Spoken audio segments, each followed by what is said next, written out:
Hello all you film freaks and movie maniacs out there.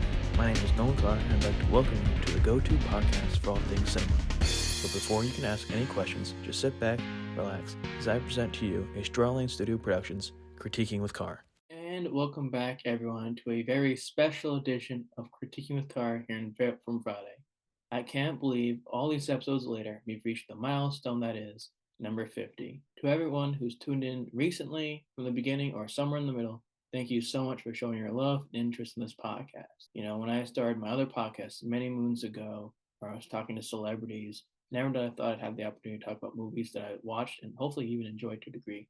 And hopefully you love my reviews and even watch some of these movies as well. Nevertheless, we'll save the pomp and circumstance for another episode. But before we talk about that stuff, we have a few things to discuss as always. As always, if you've enjoyed these reviews up until now, do us a favor by subscribing on YouTube, following us on the audio platforms, clicking a thumbs up or a like button so you can tell us you enjoy these episodes, turning on post notifications so you can stay up to date on those platforms when new episodes release, as well as clicking at share out so you can continue to grow the podcast with all your friends and family. Also, if you want other ways to stay up to date with this glorious podcast, do us a favor by following us on Instagram at Critiquing with Carr. I say all that because on this week's very special edition of the show, the 50th episode of Critiquing with Carr here on Favorite Film Friday, we are talking about the classic Italian film, called Cinema Paradiso. And with that being said, let's begin. This film was directed by Giuseppe Tornatore. This movie was co-produced by Franco Cristaldi and Giovanna Romagnoli. The cast for this movie is as follows: Philippe Noiret, Jacques Perrin, Antonella Antilli, Puppella Maggio, and Salvatore Cassio. The cinematographer for this film was Blasco Giurato. The movie was edited by Mario Mora. The musical score for this movie was done by Ennio and Andre Morricone. The production companies for this film were List Films, Ariane, REI, TF1,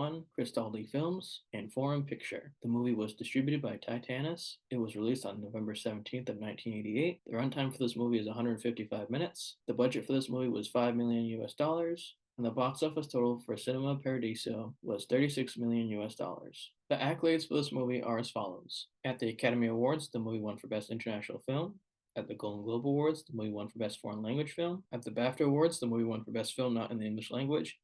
Philippe Noiret won for Best Leading Actor, Salvatore Cassio won for Best Supporting Actor, Giuseppe Tornatore for Best Original Screenplay, as well as Ennio and Andre Morricone for Best Music Score. At the Caesar Awards, the movie was nominated for Best Foreign Film. It also won for Best Poster. At the Cannes Film Festival Awards, the movie was nominated for the Golden Palm Award for Best Picture. It also won the Grand Prix Award. At the European Film Awards, Philippe Noiret won for Best Actor. At the New York Film Critics Circle Awards, the movie was nominated for Best Foreign Film.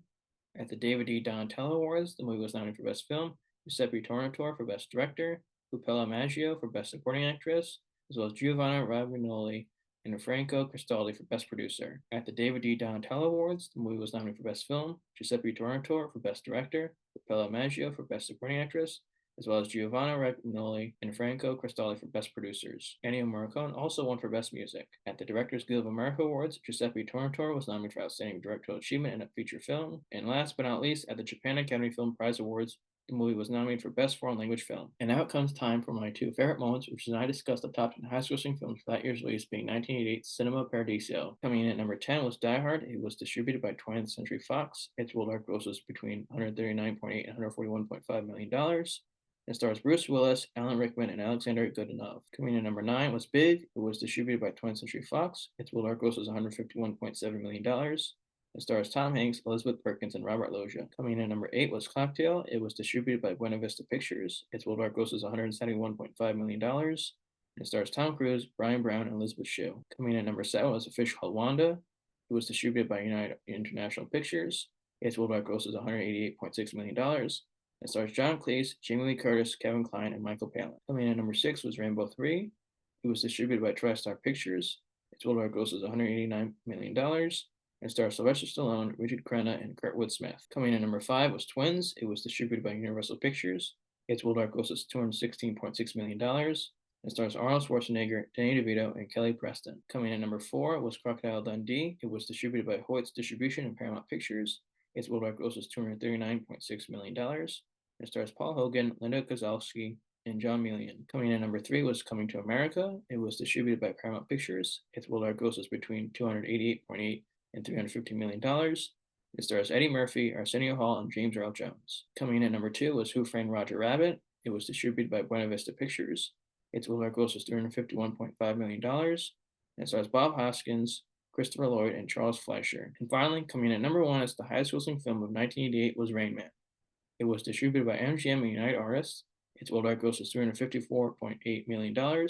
It stars Dustin Hoffman, Tom Cruise, and Valeria Golino. And now, the moment we've all been waiting for, my review of Cinema Paradiso. Giuseppe Tornatore's 1988 masterpiece, Cinema Paradiso, is a poignant portrayal of a young boy's coming of age in a small Sicilian village, intertwined with his deep-seated love for movies and his mentorship under the village projectionist Alfredo. This heartfelt narrative transverses themes of friendship, love, loss, and the enduring power of cinema. Alfredo, initially reserved towards Toto, gradually warms to the boy due to his admiration. Their relationship deepens after Toto rescues Alfredo from a fiery accident and leaves him blind, a pivotal moment showcasing their mutual affection and Alfredo's subsequent mentorship. This mentorship becomes the cornerstone of Toto's formative years, shaping his passion for cinema and influencing his journey into adulthood. While Cinema Paradiso excels in capturing the essence of youthful innocence and the transformative powers of cinema, certain technical flaws detract from its overall impact. Notably, the voice dubbing for Alfredo is notably incongruous, disrupting the authenticity of his character's portrayal. Similarly, the prosthetic makeup used to depict Alfredo's blindness feels conspicuously unrealistic, detracting from the emotional weight of his character's art. The storyline adeptly explores Toto's enduring affection for Elena, highlighting the complexities of unrequited love over 3 decades. This emotional depth culminates in the film's final act, where Toto finds closure and solace in revisiting Cinema Paradiso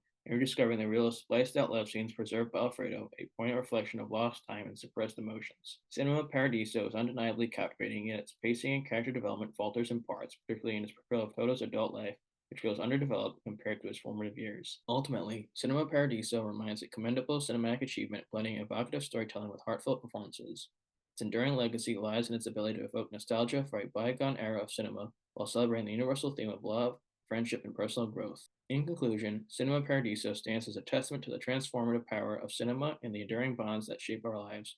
While flawed in execution, its heartfelt narrative and nostalgic charm ensure it remains a cherished classic for cinephiles and casual viewers alike. As we come to a conclusion for our milestone review, our 50th review for Critiquing with Carr, I am proudly and respectfully able to give this movie a 7.5 out of 10 on the Diamond Dave scale. As always, if you've enjoyed these reviews up until now and into the future, do us a favor by subscribing on YouTube, following us on the audio platforms, clicking a thumbs up or like buttons can tell us you enjoy these episodes, turning on post notifications so you can stay up to date on those platforms when episodes release, as well as clicking at share out so you can continue to grow the podcast with all your friends and family. Also, if you want other ways of staying up to date with the show, do us a favor by following us on Instagram at Critique with Carr. Now, as we wrap up today's great edition of the show, I just again want to reinstate my thoughts of being grateful. Thank you so much to all those out there who have either watched, listened, or done both for the podcast. As I mentioned earlier, to imagine all those months ago, years ago, doing my other podcast, to think one day I'll be doing one based on movies that I can watch, review, and hopefully give some insight to others who are potentially thinking of watching a great movie that night or that week or in the future. I've had so much fun doing this for the first 50. I'm looking for the next 50 and beyond that. Again, I'm so grateful and appreciative of you all. Keep on tuning in, keep on listening, keep on thinking how good the movie could be for you if you tune into it. With that being said, my film freaks and cinephiles, happy viewing, and until next time, take care.